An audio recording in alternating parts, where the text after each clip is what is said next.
El día que me di cuenta de que mis papás seguían metiéndose a mi departamento, no fue el día en que todo se vino abajo. Fue el día en que entendí hasta dónde estaban dispuestos a llegar. Volvía a casa y encontraba luces encendidas. Yo nunca prendía la estufa. Yo nunca dejaba cobijas con la forma de cuerpos que no eran míos. Cada esquina susurraba que no vivía sola en absoluto.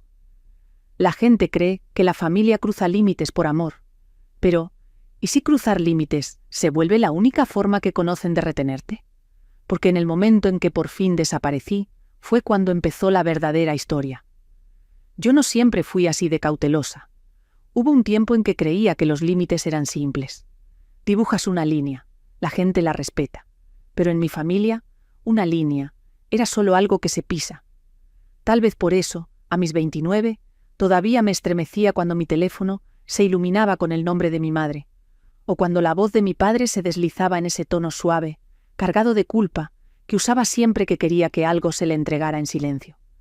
Crecí en un lugar donde la privacidad era una fantasía. Veía a otros niños disfrutarla. La puerta de mi cuarto bien pudo haber sido de vidrio. Mi mamá, Elena, entraba cuando se le daba la gana, a veces tarareando, a veces en silencio, siempre buscando.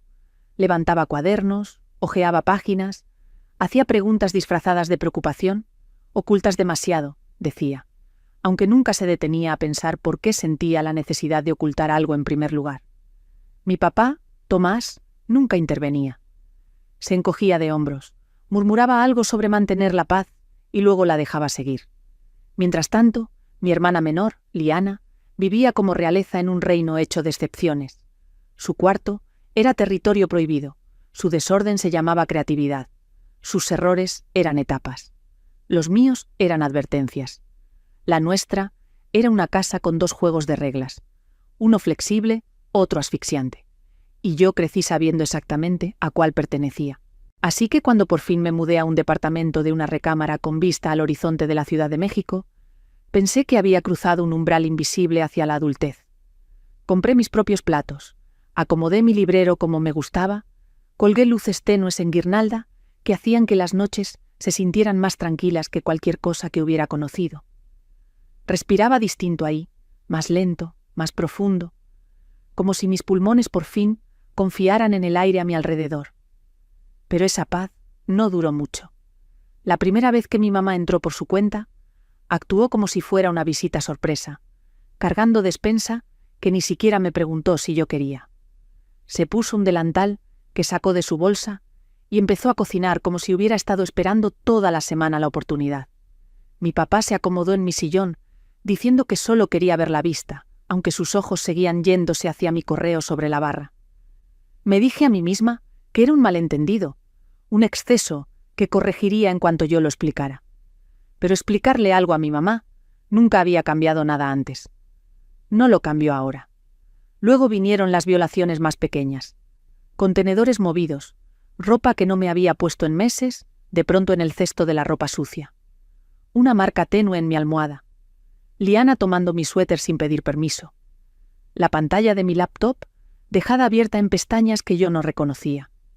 Cada incidente era lo bastante pequeño como para excusarlo, pero juntos se sentían como una marea subiéndome por los pies. Yo conocía el patrón. Ya lo había vivido. Y, igual que cuando era adolescente, mi madre lo llamaba amor, mi padre lo llamaba protección, y se suponía que yo lo llamara normal, solo que esta vez no era su casa, era la mía, y en el fondo ya presentía algo que todavía no me atrevía a admitir. Si no los detenía pronto, también me iban a quitar ese lugar. Una puerta sin seguro, una excusa, una intrusión a la vez. El cambio no pasó de golpe. Fue lento, silencioso, como una corriente de aire colándose por una ventana que jurabas que estaba sellada. Volvía del trabajo y notaba algo apenas fuera de lugar, una alacena entreabierta. Las especias reacomodadas, mis toallas dobladas, de pronto apiladas con las orillas hacia afuera en vez de hacia adentro. Cosas inofensivas, fáciles de descartar. Pero así era como trabajaba mi mamá. No con tormentas, sino con brisas que al final se volvían vientos lo bastante fuertes como para empujarte de regreso a tu lugar. Un jueves por la tarde, llegué y encontré el refrigerador reorganizado. como ella solía hacerlo en casa. Fruta y verdura arriba, las proteínas en medio, los antojos escondidos detrás de todo lo demás. Las comidas congeladas que yo compraba para semanas pesadas habían desaparecido. En su lugar había frascos con sus sopas, sus aderezos, sus preferencias. Una vida diseñada por ella, la suya, no la mía. Me quedé ahí con el aire frío saliéndose, dándome cuenta de que no me estaba imaginando nada. Me estaban controlando. Y luego estaba Liana. Trataba mi departamento como un nivel extra de un videojuego que ya era suyo. Encontraba rastros de ella por todas partes, manchas de rímel cerca de mi espejo, vasos de café helado a medio terminar en la tarja, ropa tirada sobre el respaldo de mi silla. Cuando la enfrentaba, se reía. «Relájate, Renata. Actúas como si yo fuera una desconocida». Siempre lo decía como si yo fuera la exagerada, como si el problema no fuera que ella cruzara límites, sino que yo quisiera que los respetaran. Pero el momento en que todo se quebró, la última posibilidad de negarlo, llegó 2 semanas después. Entré tras un día larguísimo, esperando silencio, solo para encontrar mi laptop abierta en la mesa de centro. En la pantalla había páginas de notas que yo no había escrito, búsquedas que yo no hice, ventanas que yo no abrí, y luego, como si quisieran dejar prueba, uno de mis borradores de proyecto estaba a medio abrir, como si alguien hubiera empezado a leer y se hubiera aburrido a la mitad. Se me cerró el pecho. «Llamé a mi mamá», contestó de inmediato. «Oh, mi vida, no seas dramática», dijo cuando le pregunté si había estado ahí. «Tu arrendador me dejó pasar. Le dije que no me habías estado respondiendo y que yo estaba preocupada. Honestamente, deberías estar agradecida de que alguien esté pendiente de ti». Algo dentro de mí se congeló. «Mamá», susurré, «mentiste para meterte a mi casa». «Eso no es mentir. Es preocupación. Trabajas demasiado. Te aíslas. Necesitas apoyo». ¿Apoyo? Esa palabra se sintió como una trampa cerrándose. Cuando colgamos, me senté en el piso con la espalda recargada en el sillón, dejando que el peso de todo se acomodara.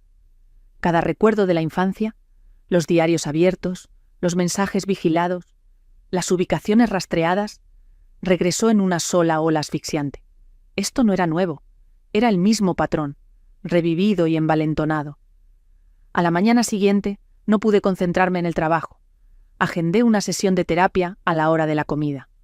Mi terapeuta escuchó, luego se inclinó hacia adelante y dijo con suavidad: «Renata, esto no es preocupación, es enmarañamiento. Esto no son accidentes, son violaciones de límites». Fue la primera vez que alguien nombró lo que yo había tenido demasiado miedo de articular. «Tu casa no es segura», añadió en voz baja, «ni emocionalmente ni psicológicamente. Necesitas distancia. Ellos no pueden imponerse». Salí al aire frío de la Ciudad de México con un solo pensamiento repitiéndose como un latido. Si me quedo aquí, nunca van a parar. Cuando la verdad se asentó, esa clase de verdad que no toca la puerta, sino que se mete directo en tu pecho, supe que quedarme significaba rendirme. Las palabras de mi terapeuta seguían rebotando. «Necesitas distancia. Ellos no pueden imponerse». No se refería a una conversación, ni a un tono más firme, ni a otro intento condenado de poner límites. Se refería a huir. Distancia real, física, con rastro y prueba. Así que hice algo que nunca imaginé hacer. Me senté en mi mesita de la cocina, abrí mi laptop y escribí 4 palabras en el buscador. Edificios de departamentos seguros, Ciudad de México.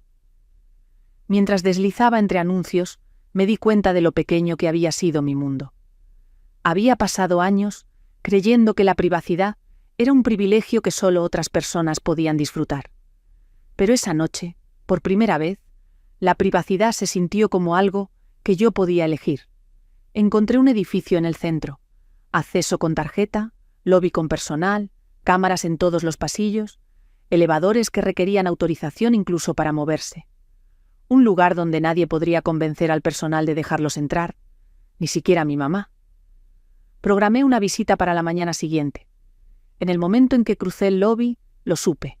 La luz cálida, el zumbido quieto de los ductos de aire, los pisos pulidos reflejando las luces de la ciudad. Se sentía como un lugar construido para gente que necesitaba muros tanto como necesitaba aire. La asesora de arrendamiento Me mostró un departamento en esquina, con ventanales altos y un balcón con seguro. Me quedé ahí, imaginando un silencio que me perteneciera solo a mí. Firmé el contrato de arrendamiento antes de que mi miedo pudiera convencerme de lo contrario. La mudanza tenía que ocurrir en secreto, sin oportunidad para que mi mamá me hiciera sentir culpa, sin espacio para que Liana lo convirtiera en espectáculo. Solo acción. Acción limpia, irreversible. Mara y Jonás ofrecieron ayudar en cuanto les conté, llegando después de la medianoche con sudaderas con capucha y guantes como si estuviéramos planeando un golpe. «Recuérdame otra vez por qué estamos susurrando», murmuró Jonás mientras encintábamos cajas. «Porque si aparecen», susurré de vuelta, «no voy a poder irme. Empacamos todo, ropa, libros, cosas de cocina, en silencio, metódicos. Dejé atrás cualquier cosa que se sintiera demasiado reconocible. Tazas que mi mamá compró por mi bien. Suéteres que Liana decía que eran suyos hasta que se sentía generosa. Marcos que mi papá insistía en que colgara para que el lugar se sintiera como hogar. No quería nada que pudieran reclamar. A las 2 de la mañana, el camión de mudanza retumbó suavemente afuera. Cargamos mi vida en la oscuridad, cada viaje por el pasillo sintiéndose como una cuenta regresiva. Cuando el camión se fue, cerré con llave por última vez y deslicé la llave de emergencia que mi mamá alguna vez agitó como si fuera una insignia dentro de un sobre dirigido al arrendador. Sin explicación, sin dirección de reenvío. En el edificio nuevo, el personal nocturno revisó mi identificación, me entregó una tarjeta de acceso negra y elegante y me dio la bienvenida por mi nombre. Ese gesto pequeño se sintió como una revolución silenciosa, y cuando entré a mi nuevo departamento, la puerta cerrándose con un clic detrás de mí, una frase se formó nítida en mi mente. Así que me mudé sin decirles, no por despecho, no por rebeldía, sino porque desaparecer era la única forma de por fin volverme visible para mí misma. Durante los primeros 3 días en mi nuevo departamento, mantuve mi teléfono en silencio y boca abajo. Dejé que el mundo se encogiera hasta el zumbido constante del edificio. El eco suave de mis pasos sobre los pisos de madera. La comodidad desconocida de saber que cada sonido dentro de esas paredes venía de mí, y solo de mí. Dormí sin despertarme sobresaltada. Cociné sin preguntarme quién me iba a reacomodar los ingredientes cuando no estuviera viendo. Se sintió como oxígeno que no había respirado en años, pero la paz, en mi familia, nunca duraba mucho. En la mañana del 4.º día, por fin volteé el teléfono. La pantalla se encendió como una bengala de advertencia. Docenas de llamadas perdidas, mensajes frenéticos, mensajes de voz apilados con marcas de tiempo separadas por minutos. Mi mamá, mi papá, Liana, incluso números que no reconocía. Probablemente vecinos de mi antiguo edificio. «Renata», contesta de inmediato. «Esto no tiene gracia. ¿Dónde estás? Vamos para allá. Llámanos ahora mismo». Y luego, la publicación de Liana en redes sociales. «Mi hermana está desaparecida. Por favor, recen para que vuelva a casa». Desaparecida. La ironía casi me hizo reír, pero entre más bajaba en la pantalla, más sentía que esto no era solo pánico. Era una espiral. Y antes de contarte lo que pasó después, si quieres apoyar mi canal, puedes hacerte patrocinador en YouTube. No es obligatorio, pero ayuda muchísimo. Habrá más historias, más seguido y con mejor calidad. Gracias por ver y apoyar. El botón «Ser patrocinador» está debajo del video. Dejé el teléfono sobre la mesa, tratando de calmar la respiración cuando volvió a sonar. Número desconocido. Algo me dijo que contestara. «¿Usted es Renata Moreno?», preguntó una voz calmada. «Sí». «Habla la oficial Ramírez, de la Secretaría de Seguridad Ciudadana de la Ciudad de México. ¿Está usted a salvo en este momento?». Se me hizo un nudo en el estómago, pero mi voz se mantuvo firme. «Sí, lo estoy. Le llamo porque integrantes de su familia estuvieron involucrados en un incidente en su domicilio anterior. Necesitamos que acuda a la agencia del Ministerio Público para verificar algunos datos». Cerré los ojos, exhalando despacio. «¿Qué pasó?». «Intentaron entrar a su antiguo departamento», dijo con cuidado. Los inquilinos que estaban dentro creyeron que era un allanamiento. «Claro que lo creyeron. Mi familia no tocaba, nunca lo había hecho». «Iré de inmediato», dije. Cuando entré a la agencia del Ministerio Público, Las luces fluorescentes zumbaban sobre filas de sillas, y el olor a café rancio venía de algún lugar detrás del mostrador. Una recepcionista me indicó una sala pequeña, y en cuanto crucé, la escena me golpeó como una bofetada.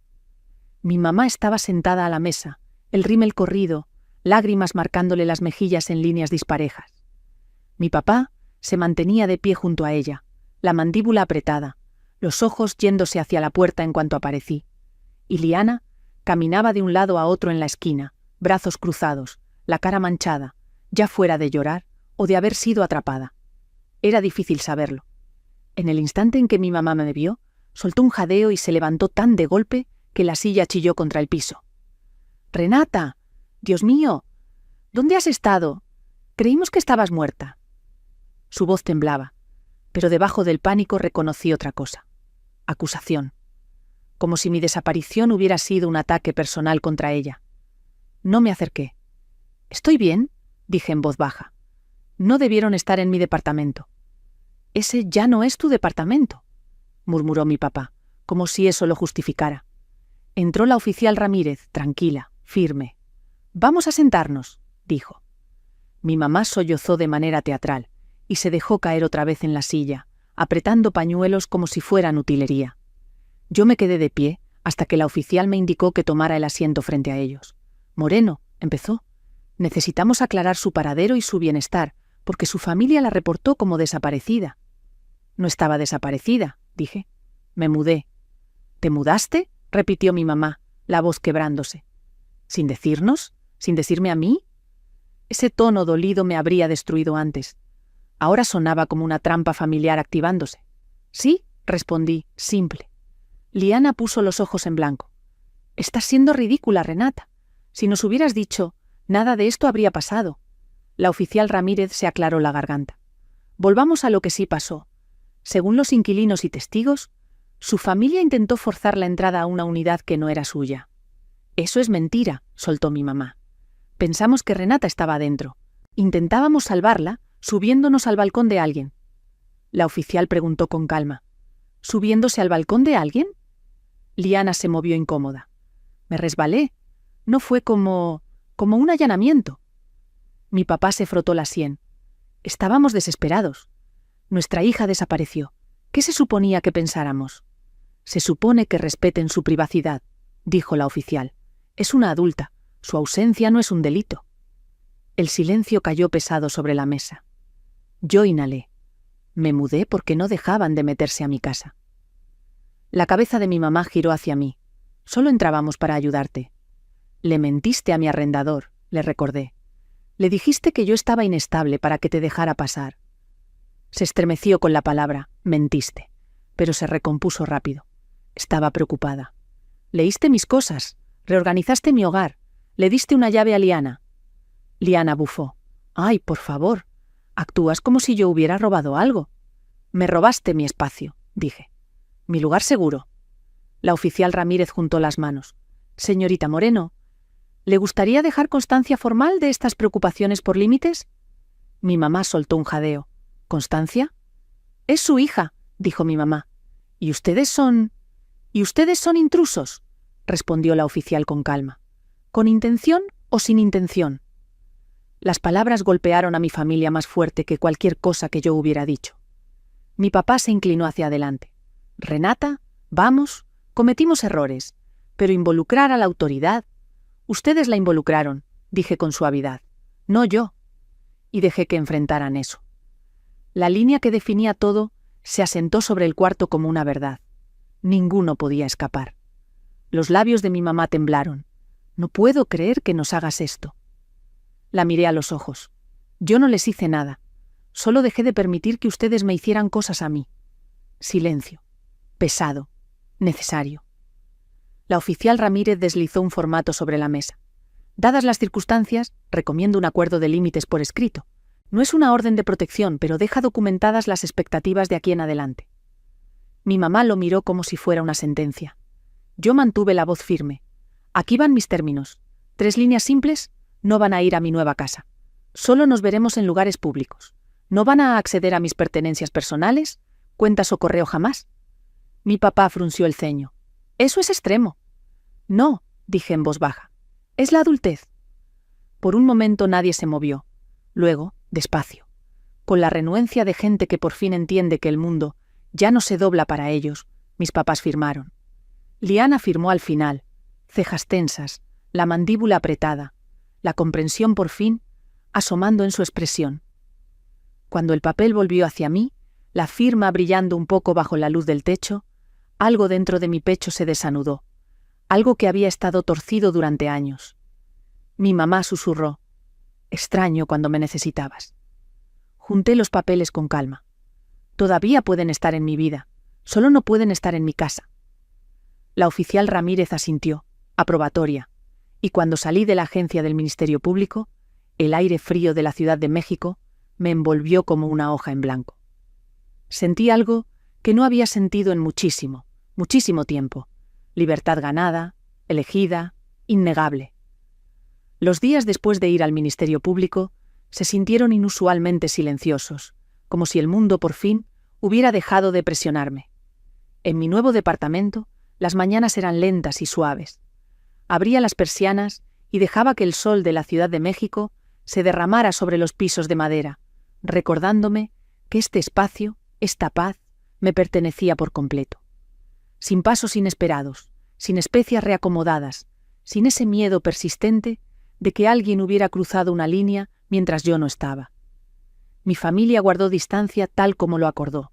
Solo nos veíamos en lugares neutrales, una cafetería tranquila cerca de la estación Buenavista, donde las mesas eran pequeñas y los límites eran inconfundibles. Mi mamá llegaba con cuidado ahora, como si entraras a un lugar donde las reglas habían cambiado y ya no supiera cuáles aplicaban para ella. Mi papá escuchaba más de lo que hablaba, y Liana, sorprendentemente, se suavizó. La vergüenza de enfrentar a la autoridad la maduró de maneras en que los sermones jamás lo habían logrado. Ninguno de nosotros fingió que todo fuera perfecto, pero por primera vez trataron mi espacio, emocional y físico, como algo real, algo válido. Y mientras pasaban las semanas, sentí que yo misma me expandía hacia la vida que había apartado durante años. Respiraba más hondo, dormía completa. Existía sin tensarme esperando el golpe. A veces, sanar no es ruidoso. A veces es el simple sonido de una puerta con seguro quedándose con seguro. Viendo hacia atrás, irme no fue el castigo que siempre asumieron que era. Fue la primera vez que me elegí a mí misma sin disculpas. Mi familia todavía existe en mi vida, solo a una distancia que por fin me deja respirar. Y si alguna vez has tenido que pelear por tu propio espacio, por el derecho a sentirte a salvo, en el lugar que llamas hogar, no estás sola. Comparte tu historia en los comentarios y suscríbete si quieres más historias como esta.